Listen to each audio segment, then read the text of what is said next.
सोलापूर स्थानिक स्वराज्य संस्था विधान परिषद निवडणुकीच्या पार्श्वभूमीवर माढा लोकसभा मतदारसंघाचे खासदार धैर्यशील मोहिते पाटील यांनी सोलापुरात पत्रकार परिषद घेत आपली भूमिका स्पष्ट केली. हॉटेल सिटी पार्क येथे झालेल्या या पत्रकार परिषदेला विधान परिषद उमेदवार वसंत नाना देशमुख आणि काँग्रेस शहराध्यक्ष चेतन भाऊ नरोटे उपस्थित होते.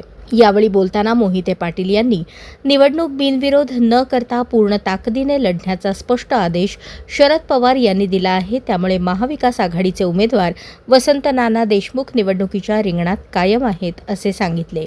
तसेच 616 मतदार असलेल्या या मतदारसंघात आमच्या पाठीशी 600 मतदारांची अदृश्य शक्ती कायम काम करत आहे असा दावा त्यांनी केला. दरम्यान पालकमंत्री जयकुमार गोरे यांच्या विरोधकांकडे 16 मतेही नाहीत या वक्तव्याला प्रत्युत्तर देताना मोहिते पाटील म्हणाले, गोरे केवळ माध्यमांमधून निवडणूक बिनविरोध करण्याचे आवाहन करत आहेत. प्रत्यक्षात त्यांनी आमच्याशी कोणताही थेट संवाद साधलेला नाही. अहंकार कोणाचा आहे हे त्यांनी स्वतः तपासावे. त्यांच्या या वक्तव्यामुळे विधान परिषद निवडणुकीतील राजकीय वातावरण आणखी तापण्याची चिन्हे दिसत आहेत. दिवसभर आपण सोलापूर शहरात होतात. विविध ठिकाणी नगरसेवकांच्या भेटी देखील आपण घेतलेल्या आहेत. कुठल्या कुठल्या पक्षाच्या नगरसेवकांच्या भेटी घेतलेल्या आहेत, काय सांग? मी सगळ्याच पक्षाच्या नगरसेवकांच्या भेटी घेतलेल्या आहेत. जसं मी पहिल्या दिवशी तुम्हाला सांगितलं, जी अदृश्य शक्ती आहे या लोकशाहीमध्ये, त्या सगळ्यांना भेटलोय मी काल. पहिल्या दिवशी आपण म्हणतात की 16 मतापासून मी सुरुवात करतोय. त्याला पालकमंत्र्यांनी उत्तर दिलं की ते 500 पासून सुरू करतात. त्याचा अर्थ 500 मत त्यांच्याबरोबर आहेत आत्ताच, असं त्यांचं म्हणणं आहे. काय उत्तर असतं? त्यांचा आकडा त्यांनी नक्की ठरवावा. कधी 600 म्हणतायत, कधी 500 म्हणतायत. त्यांचा संभ्रम त्यांनाच विचारा. खरं तर या सगळ्या प्रचाराची रणधुमाळी भाजप करताना आपल्याला पाहायला मिळते. आपल्यामध्ये सभा देखील त्यांच्या झाल्या. आपण राम सातपुते असतील, पालकमंत्री असतील, सातत्याने आपल्यावर टीका करतायत. पालकमंत्र्यांचं असं म्हणणं आहे की संपलेलं कुटुंब होतं आणि त्याला देवेंद्र फडणवीस यांनी उभं केलं आणि ज्या कुटुंबाला उभं केलं ते आज बेईमानी करतायत. लोकशाही आहे, सगळ्यांना बोलण्याचा अधिकार आहे. परंतु मला हे समजत नाही, या सोलापूर जिल्ह्यामध्ये कुठलंही इलेक्शन लागलं, मोहिते पाटील उमेदवार जरी नसले तर मोहिते पाटलांवर टीका करणं सोडून दुसरं काहीच जमत नाही. इलेक्शन कशाचे, त्याच्या विकासाच्या मुद्द्यावर बोललं गेलं पाहिजे, त्याच्यावर कोण बोलतच नाही. त्यांची मर्जी. आम्ही आमचा विकास काय करणार आहे, लोकांना काय देणार आहे, मतदारांना कशा पद्धतीनं त्यांच्या प्रभागामध्ये कामं केली जाणार आहे, त्यांना कशा पद्धतीने मदत केली जाणार आहे, याच्यावर आम्ही आमचा प्रचार करतो. यांचा मात्र वैयक्तिक ह्याच्यावर चालू आहे सगळं. आणि हे जे टीका आहे की मोहिते पाटील कुटुंब संपलेलं होतं आणि त्याला फडणवीसांनी उभं केलं, हे म्हणणं कितपर्यंत योग्य? या सोलापूर जिल्ह्यातल्या जनतेनं आम्हाला उभं केलं, कुठं नेऊन ठेवायचं आहे ही जनताच ठरवेल. काळ बदलला आहे. आज कोतवाल पण नमस्कार करत नाही, राज्य गेलं पण थाट गेला नाही, अशा प्रकारची टीका पालकमंत्र्यांनी आपल्यावरती केली. मगाशीच सांगितलं मी तुम्हाला सगळ्यांना, इलेक्शन कशाचं आहे आणि कशावर टीका करत सुटले, या जिल्ह्याला काय देणार आहे त्याच्यावर कोण काय बोलतच नाही.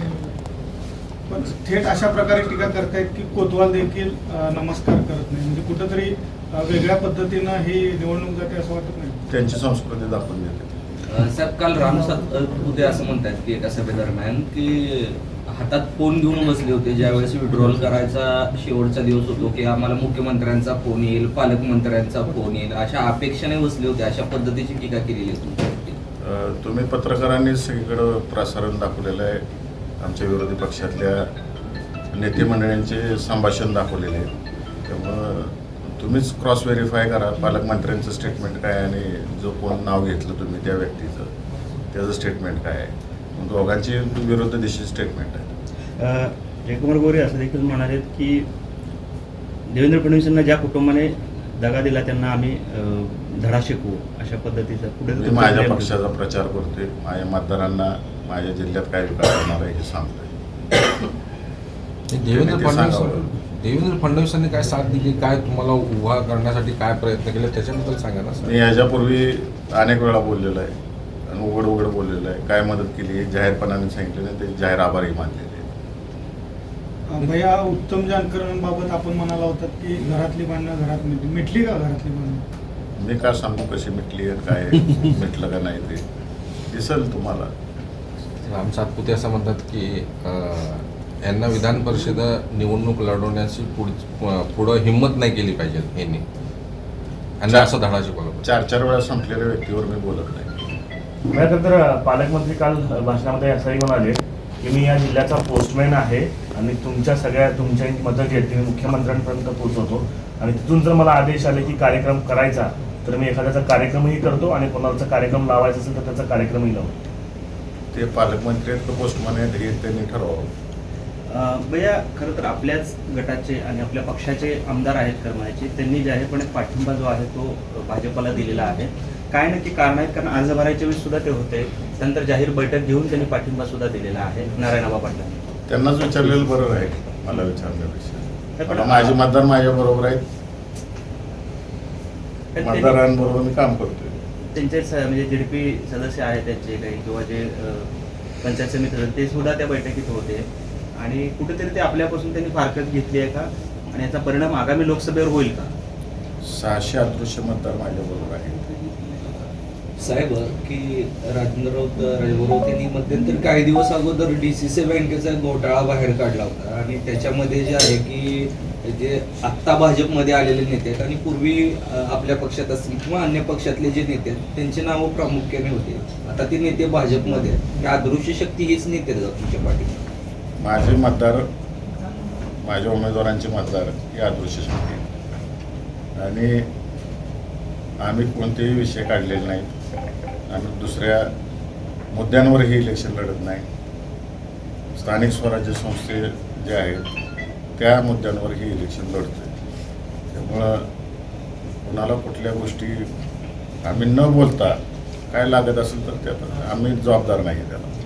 ही निवडणूक जी आहे ती जिंकल्यानंतरनं पहिली सभा जी आहे विजय सभा ती मी अकलूजच्या चौकामध्ये घेणार आहे अशा प्रकारे आणि त्याच वेळेस मोहिते पाटलांना उत्तर देणार असं उमेदवार राजेंद्र राऊत म्हणतात. लोकशाही आहे, स्वागत आहे त्यांचं अकलूजमध्ये. याच्यापूर्वी अनेक पक्षांच्या अनेक मोठ्या नेते मंडळींच्या सभा अकलूजला झालेल्या आहेत आणि अकलूज हे फार विचारवंत गाव आहे. लोकशाही मार्गाने यावं, त्यांना जे काय करू वाटते ते करावं, आमचं ना म्हणणं नाही आहे. याच्यापूर्वी आदरणीय प्रमोद महाजन साहेबांची सभा झालेली आहे अकलूजला, पवार साहेबांच्या झालेल्या आहेत. अगदी जुनं सांगायचं झालं तर देशाचे माजी पंतप्रधान चंद्रशेखर साहेबांची पण अकलूजला सभा झालेली आहे. अकलूजला ह्या गोष्टी नवीन नाहीत. अनेक पक्षाचे अनेक लोक येऊन अकलूजमध्ये सभा गाजवून गेलेले आहेत. मग आमच्या विरोधातले असतील, आमच्या बाजूचे असतील, अकलूज नेहमी सगळ्यांचं स्वागत करतं. मग या कशा पद्धतीचे मुद्दे घेऊन आपण या निवडणुकीत प्रचार करताय? 1-to-1 असा प्रचार होतोय.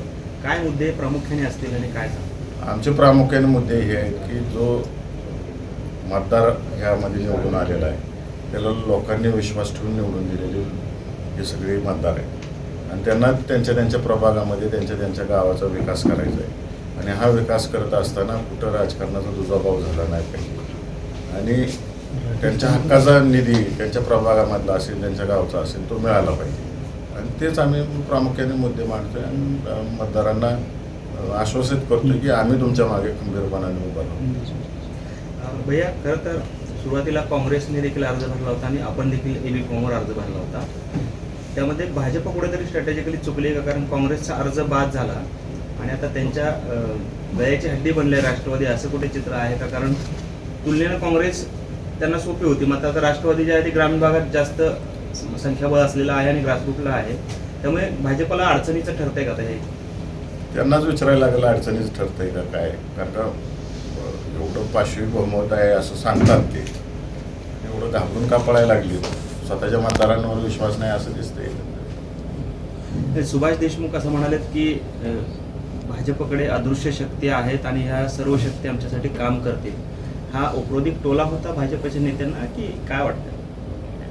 मी पाहिली नाही, सुभाष देशमुखांची मुलाखत पाहिली नाही, त्यामुळे मी त्याच्यावर मत व्यक्त करणं योग्य नाही. MIMची भूमिका काय आहे तुमच्या बाजूने? महाविकास आघाडीच्या बाजूने आहे काय? मी सगळ्याच मतदारांना भेटतोय आणि पॉझिटिव्हिटी दिसून येते सगळ्या मतदारांची. आपली व्यथा बडबडून मांडतायत माझ्यासमोर, त्यामुळे चांगला प्रतिसाद आहे. सत्ताधारी पक्षातले पण नगरसेवक म्हणतात उत्स्फूर्त त्या भेटी झाली भरपूर भेटी झाल्या आणि आजही घेणार आहे. भैया कुठेतरी MIM पक्षाला तुम्हाला पाठिंबा मिळेल असं तुम्ही सांगितलं होतं, त्यासाठी त्यांची बैठक केली त्या बैठकीनंतर काय तुमच्याशी बोलून? सगळ्यांबरोबर आमच्या सकारात्मक बैठकी चालू आहेत. सर्व पक्षातल्या नगरसेवकांबरोबर सकारात्मक बैठक होते आणि उत्स्फूर्त प्रतिसाद मिळतो.